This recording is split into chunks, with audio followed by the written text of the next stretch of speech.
All right. So the first uh, tip I want to share, let me share the screen so you all can see my slides. And again, feel free to jump in. I'm very informal presentation. We're just sharing ideas here and talking together as a group of friends or something like that, where we can just jump in and say whatever you want to, or if you have a question or idea. So what I'm showing here is these are my slides for what I normally would do an active learning presentation. I would use these slides, but again, as you can see, these are again just very one direction, right? Just me talking to the audience, and there is very limited interaction. So if I'm doing active learning and I am using slides like this, it's kind of like almost like an oxymoron, right? I'm trying to teach active learning, but I'm not practicing what I'm preaching, right? Uh, so, so as you can see, these slides have no interaction. But in this third slide, what I did was I inserted a slide where I ask the audience a question, right? And I don't have it yet in presenter mode, but you can see that the question is at the top of the slide. What are some active learning strategies that you have used in your classroom? In this case, I'm just trying to gauge the audience. I'm trying to figure out who has an idea of what active learning is, or do they have some form of strategy that they have used in the classroom before. And this is not only for online classes. This could fall also under a face-to-face class. So not just only online teaching, but also, brick and mortar in the classroom. Students are in front of you, and what strategies have you used to encourage um, active learning in your classroom?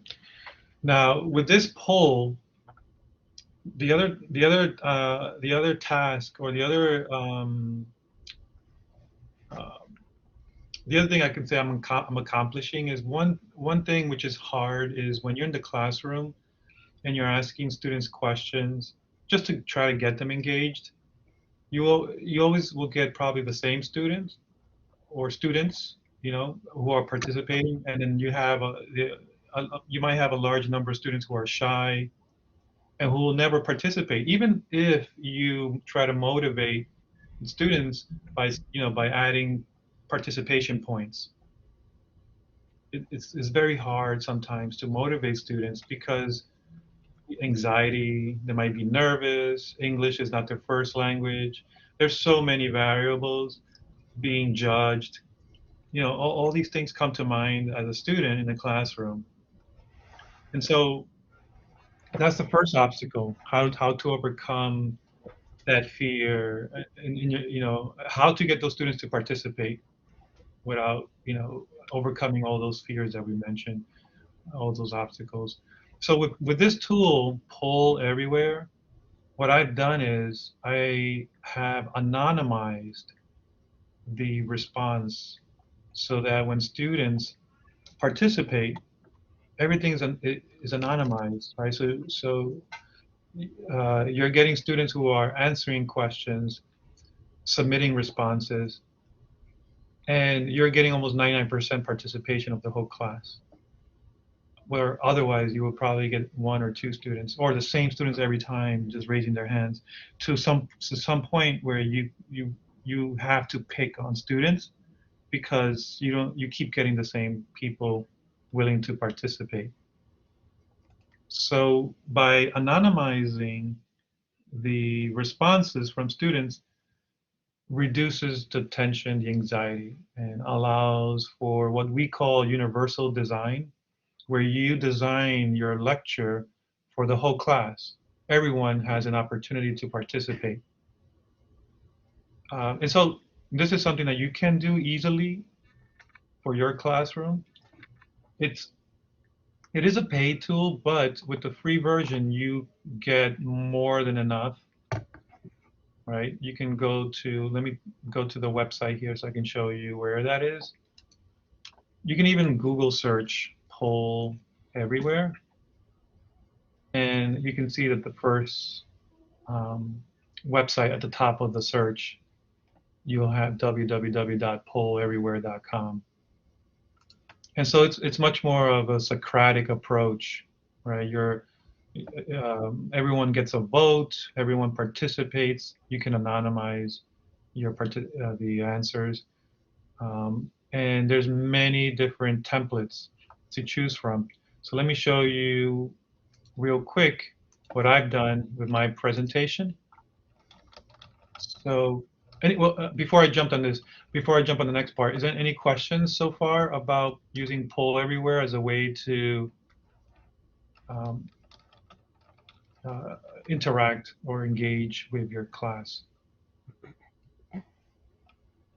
Anyone? No questions? Okay. No, I'm good.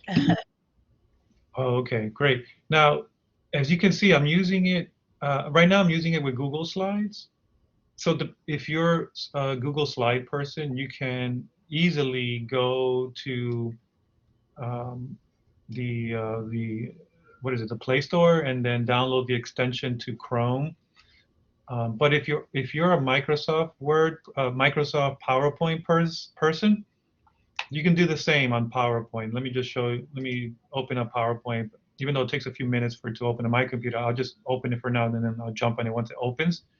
But at the top here on Google Slides, you can see that I have it as a tab. It says Poll Everywhere right here. Oh, here's my PowerPoint. I'll jump on that PowerPoint next.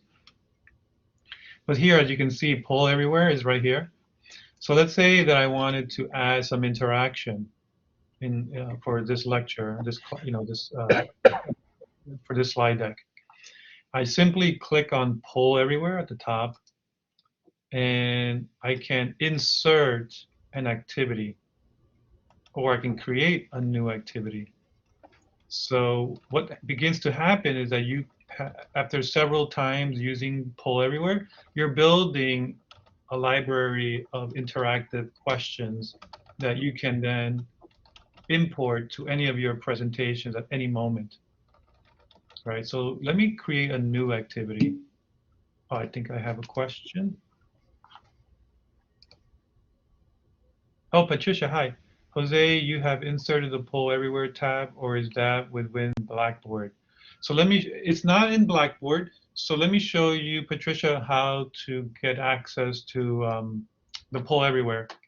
So Poll Everywhere. I'm sorry, you might have said that, Jose. I was having a lot of trouble trying to get on, and so I may have missed it. I'm sorry. No worries, no worries.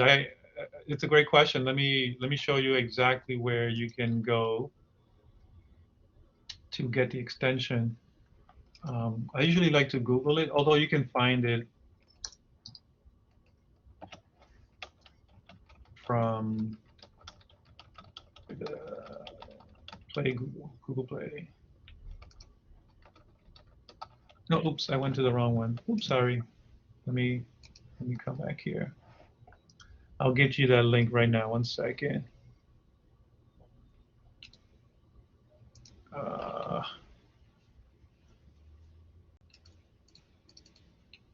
Chrome.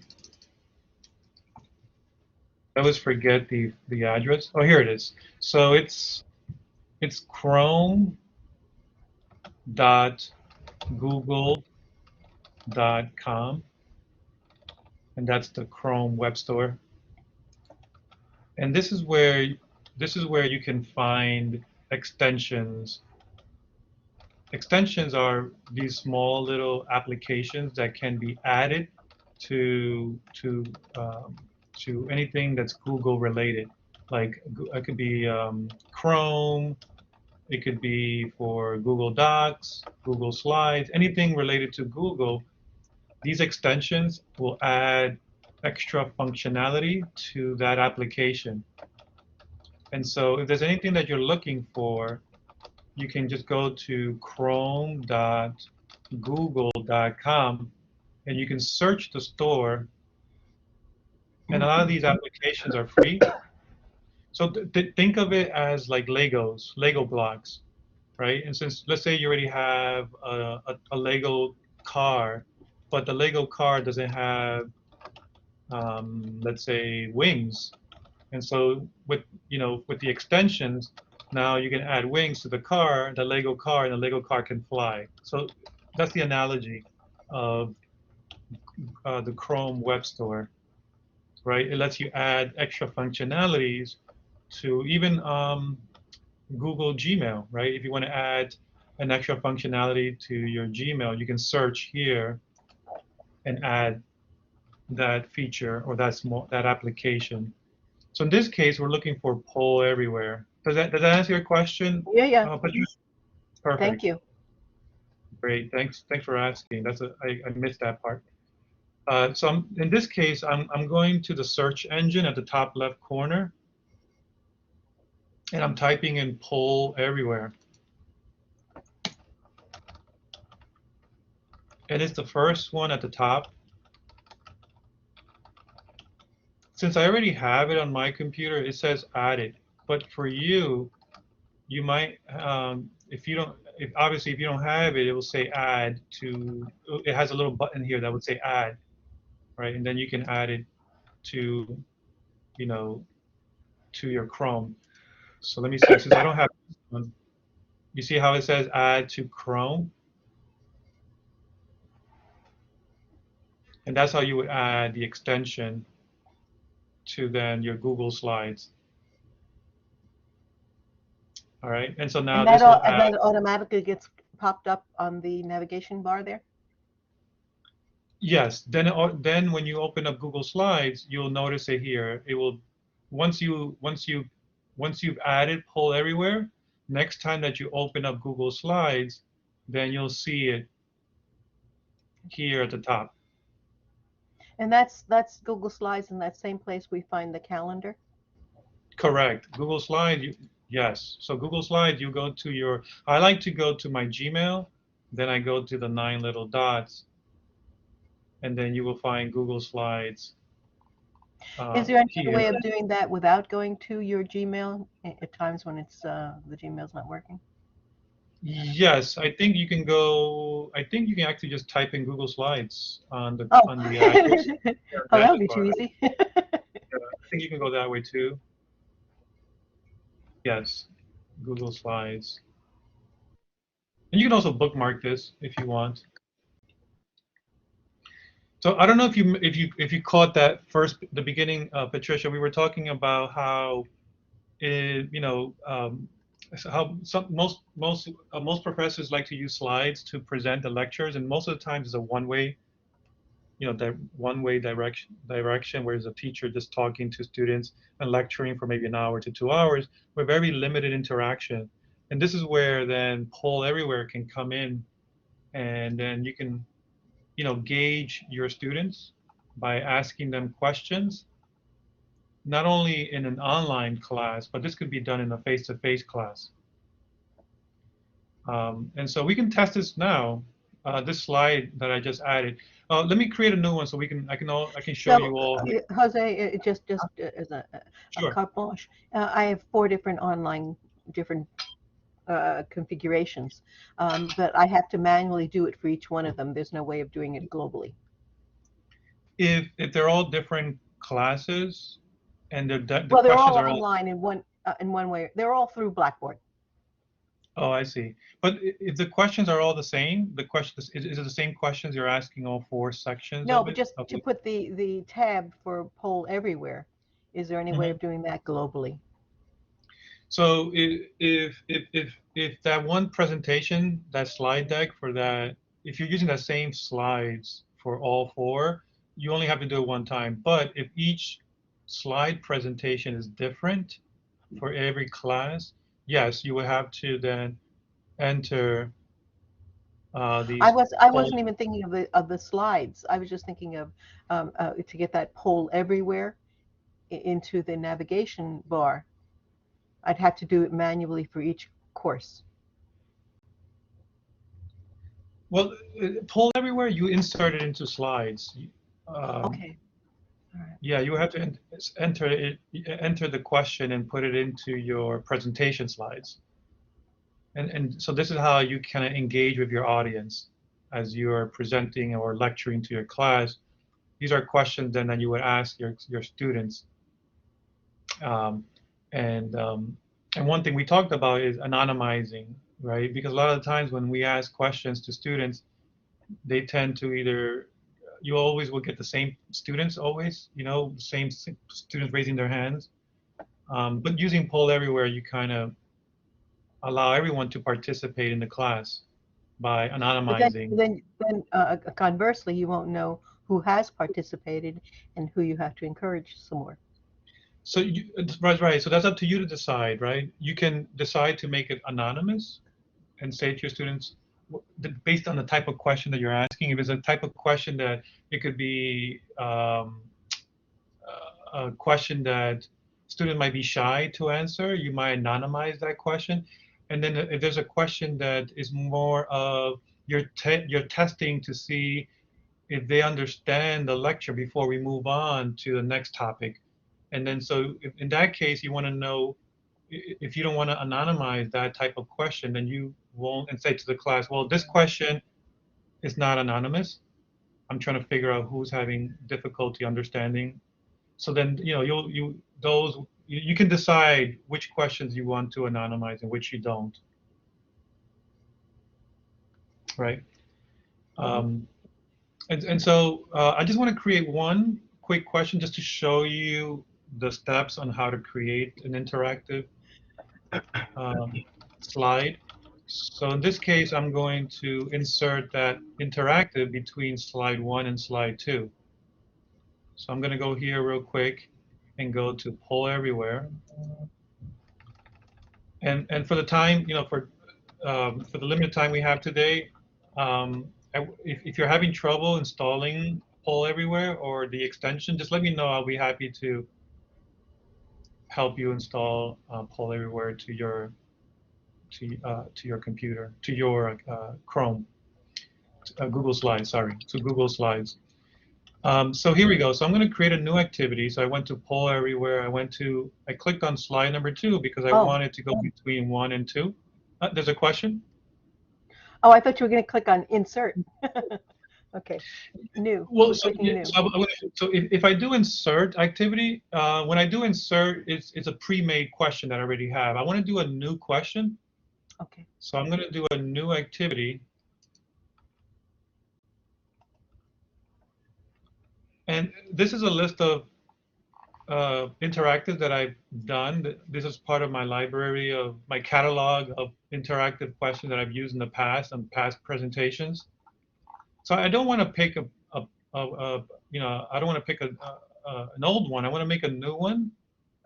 And by the way, they allow you to create a folder to organize. I haven't organized, so you can tell I should be organizing my questions a little better. But I'm going to do a new activity. I'm going to start from scratch. I'm not going to pick one of these old questions. And so I'm going to click New Activity. And remember, I'm using the free account, but you can see that there's so many possibilities, right? They give you so many options. So from here, I can choose a multiple choice question, right? I can ask the class a multiple choice question, and then they can participate via their smartphone or their laptop, right? So you don't need the clickers. Back in the day, like not that long ago, maybe a couple of years ago, there were companies selling these clickers. The schools will buy the clickers, and then you will hand them out to your students, and then the students will use the clicker based on what the question is, and they answer through the clicker. But nowadays, everyone has a smartphone, or students have a laptop.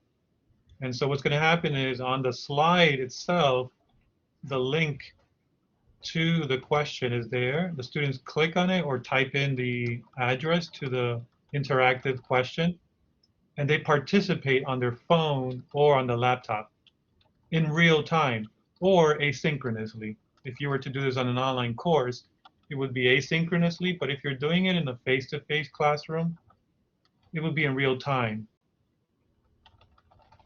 Now, here are some types of questions. Here you have a multiple choice.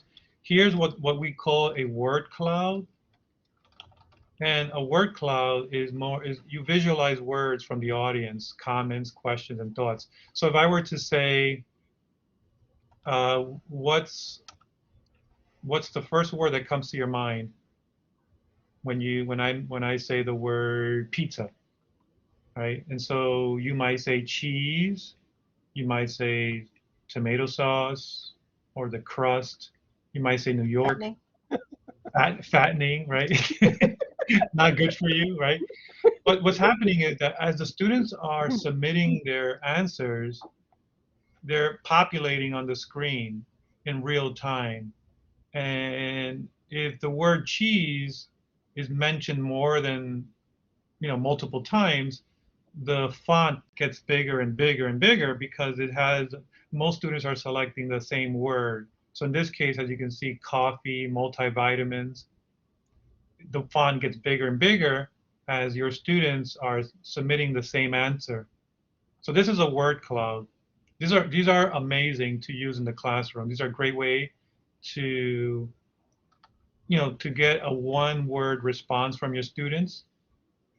Like, how's the semester going? Great, excellent, or whatever. The student might submit their response. This is great for one word response. And as you can see, there's many others. You can do a leaderboard, more of a competition style, true and false, open-ended. So if I asked a question, a more open-ended question, students can then type their answers in a sentence. And then you can also have students upvote a response to the top. So you can see there's many, many possible types of questions that you can use for the classroom, for small discussions, large gatherings, interesting visuals. If you want to do visuals like charts and graphs based on students' answers, this would be a nice way to do it. Icebreakers. This is another great way to start an icebreaker. So this is a great tool to use. I highly recommend it. From the faculty that I train on using Poll Everywhere, they come back to me and they tell me that they've got the number one answer that I've gotten from faculty after using Poll Everywhere is that they tell me that they got responses from students that otherwise they would not know how to get students to respond or to get those answers from students. So that was interesting to hear from faculty. They were able to reach not only to the few students who always participate, but to get full compliance from 100% compliance from the whole class participating. That's really, really good to have everyone participate as opposed to those few students. Not only that, but also to remove the anxiety and the nervous and the fear of participating and slowly kind of get them to become more comfortable in the class to participate, um, and going from anonymous to not anonymous. So then you can actually, hey, I'm okay with participating now. So that's one tool that I wanted to show you all today. Um, Real quickly, I wanted to show you how it works on Microsoft PowerPoint. It also works on PowerPoint. So let me show you real quick how it works on PowerPoint. Let me start a new presentation. So in this case, I just opened up a presentation on PowerPoint. And I think I have it installed. Let me just check, or maybe I haven't. If I go to Insert, where is it? And I go to my add-ins. Notice with PowerPoint is a little different than Google Slides. They have their own store. Google has their own store. Microsoft has their own store for add-ons. And there it is. I do have it installed already. So then I click on Poll Everywhere.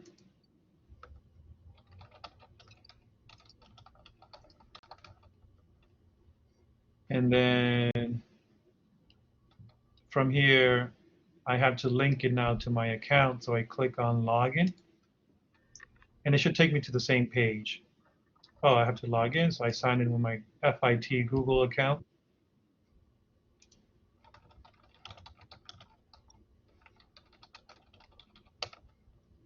It takes a few seconds for me to log in.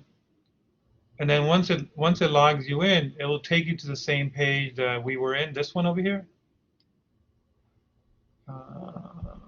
Yes, it'll take you to the same page here. Where then here, you can pick a pre-made question that you have already created, or you can create a new activity. And so the same steps apply. Same steps that we just did on Google Slides will apply in PowerPoint. So here are my questions. Here are my pre-made questions. Here's a new activity. If I do new activity, I can choose, let's say, word cloud. And then here I would type my question, right? I would say, let me click edit. And so when you click on edit, it will allow you to type in your question. What word comes to mind when you think about pizza? And then on the right-hand side, you can allow students to change their answers. You can turn that on or off. You can limit the response per person. If you turn it on, it will limit one response per student. If you want it to be anonymous, you can turn it on by clicking on the switch to on. And if you want to restrict participants who are not part of your class, you can turn that on.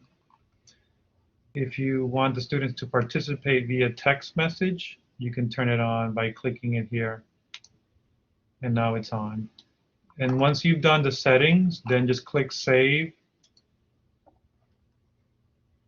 And now that question is inserted to your PowerPoint slide.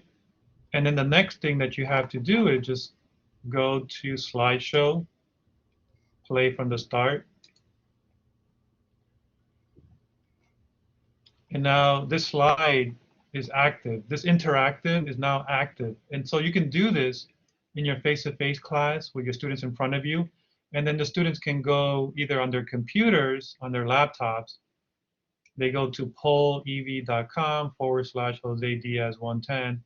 And then they can then plug in or submit their answers that way. Or they can go on their smartphones, which every student will be happy to pull out their smartphone in the classroom and then text Jose Diaz 110 to that number, 37607, and then they will join the conversation that way. Any questions about Poll Everywhere? Now, I would say that you have to practice this before you do it in real time, because obviously you want to be able to navigate through the tool. You just don't want to just try this the first time and never practice it, and then things might go wrong. So definitely practice before using it in the classroom. I was going to join the question through my phone, but I hear someone asking a question. But let me see if I could join real quick, just to show you how I would join from my phone. And then I would type Jose Diaz 110.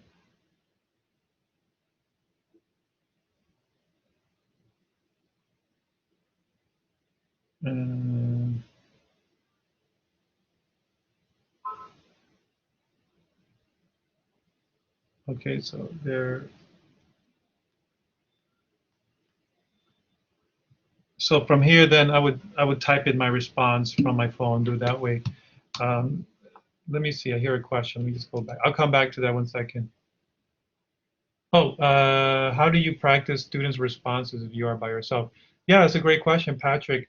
You can, if you have a laptop, you can then, this is how you would do it. Let me show you, Patrick. So let me go back. So the way to test and practice, the way that you would do it, Patrick, is you would do like this. So if I turn the slideshow on, and if I go to the slide that has the question right here, and if I go if I actually go to this location, let me type it in on my phone, on my computer.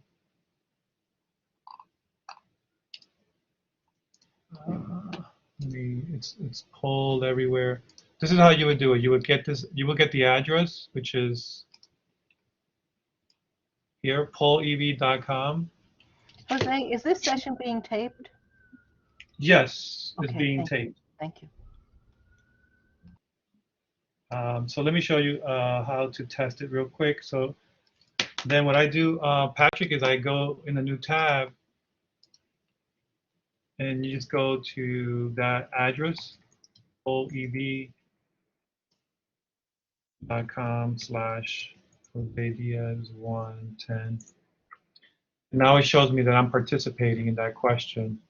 And so this is where the student is doing on their computers. So I would say, I would type in my name.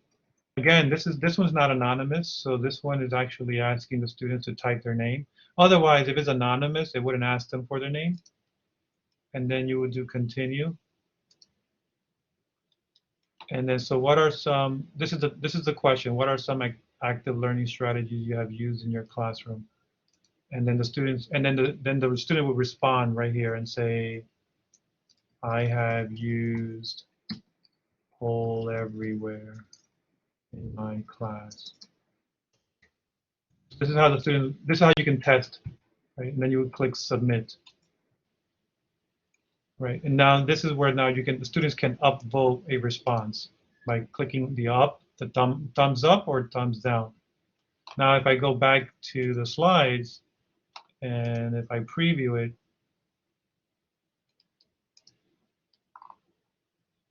and you see how in real time, this is how you would see it in the classroom. In the classroom, you would have your podium, your projector on the screen, and this is what will show on the screen. You will start seeing in real time the students submit their answers, right? And it will populate as students. It will, the screen will populate as students begin to enter their response. Does that answer your question, Patrick? Okay, great, thanks. That's a great question. Yeah, so that's how you see it from the student's perspective, and also just how you would also test it for yourself before you would implement this in the classroom. Any other questions? Okay. Now, real quick, I'm going to show you these other two tools that you can use in the classroom. I've shown this one before previous workshops, but I won't spend too much time. But one of them is called Kahoots. And basically, Kahoots is a fun way to get your students involved in the classroom. It's a great way to also review a midterm or the final before the actual midterm. So what you can do is you can create questions and make a trivia game out of it. And so here's one that I created for my workshop for online training faculty. And this one is a fun way to have everyone participate. And so here, I'll show you real quick how this game looks like. And this is now more about gamifying the classroom, right? Because now it's more of a competition, a fun way to do a midterm review with the classroom. And you can choose classic mode, which is everyone by individually, everyone by themselves, or team mode, where then you can have groups, students form into groups. But I'm going to go with classic mode for now. Same idea applies, right? So in this case, the students can go on their phone and type in www.kahoot.it, and then the students will enter this number that would then allow them to join the room. This could be on the phone or this could be on the computer. So, if you have a phone, you can type in this address and then type in the PIN number. Let me show you how it looks from the student's perspective. I'm going to copy it, the URL, and I'm going to open a new tab and paste it there. And then you see how it asks you, it asks for the game pin, right? So the game pin is this number right here. So I'm going to copy that number, 4812196. So basically what you're going to be doing is you're going to wait for your students to go get to the website, and you're going to keep this slide open until they all type in this number from the podium screen, from the classroom screen. And then once everyone joins the room, the names begin to populate on this screen. And that's how you'll know that all your students are in the room. And so let me join the room by typing in the PIN number. So that's 4812196. And when I click enter, you can type in a nickname. So I would say, let's say uh, Fast Rabbit. I don't know. That would be my nickname. And so it tells me I'm in the room. So if I go back over here, you'll notice that Fast Rabbit is in the room. And this is how it will populate. All your students will join the room, and then you'll see 20 students in here. Once you have all the students in the room, then you can click Start. And these are the questions that I ask faculty when they're training for online. And it gets rowdy. Everyone gets really rowdy. It's very competitive, you know. So here's the first question: what are some ways that I can utilize the student preview feature? And so they either got to choose red, orange, blue, or green. One of these is the correct answer. And obviously the correct answer is this one, to get a student perspective of the course. So they would click on the blue, and then that's how they submit their answers. So this is a way to add interaction to your class. Um, One last tool I want to show. Oh, well, any questions on that before I move on to the last tool? Very straightforward, very simple. It's a trivia question. You can use it to do reviews in the classroom, midterm, final reviews. But again, it's much more interactive. You're getting students involved. They're participating. The last tool I want to show you is very similar. Oh, I hear a question. Oh, thank you, Patrick. Great. The last tool I want to mention before we close is called Blookit, Blooket. It's very similar to Kahoots. It's free. You can go to blookit.com, create a free account, and then you can begin creating question sets. But again, it's very similar to Kahoots, in which you're creating questions, trivia, multiple choice questions, or true and false questions. And the difference with Blookit is that, let me go back and show you one type of game. I think I have one set. I don't? Maybe not. Let me show you some other ones. I don't have any sets to show you. I was trying to find one that's already pre-made. Let me see. One that's pre-made. I think here I can find one. Here. So these have different goals, right? So when the student asks a question, they have to solve. These games are different. They have a goal, and so in this case, students, let's say one of the games is fishing, and if you get the question right, then whatever you pick up from your fishing rod is based. If you got the answer correctly, if you got it correctly, you got a bigger fish. If the answer incorrectly, you get a boot, and then the student that collects the biggest fish. So it's a little different, but the same idea as Kahoots. I haven't created a game here yet, but the same applies like Kahoots. So I just wanted to share this last game tool with you.